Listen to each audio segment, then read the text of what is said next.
చాలామంది రైతులు పంటలు వేస్తారు. అయితే జరిగే విపత్తుల వలన, అతివృష్టి అనావృష్టి వలన ఆ పంటలు సర్వనాశనం అవుతాయి. అదేవిధంగా కోళ్ళ ఫారాల వల్ల కూడా, జంతు ఫారాల వల్ల కూడా ఈ విపత్తుల వల్ల అవి కూడా సర్వనాశనం అవుతుంటాయి.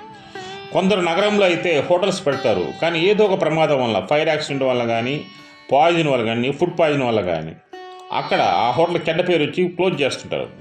అటువంటి సందర్భంలో శ్రీకృష్ణ భగవాన్ యొక్క ఈ మంత్రాన్ని 31 రోజులలో 36,000 జపం చేసినట్లయితే వాళ్ళకి అన్ని రకాల విపత్తులు తొలగిపోయి వారికి వ్యాపారపరంగా ముందుకు బాగా సాగుతుంది.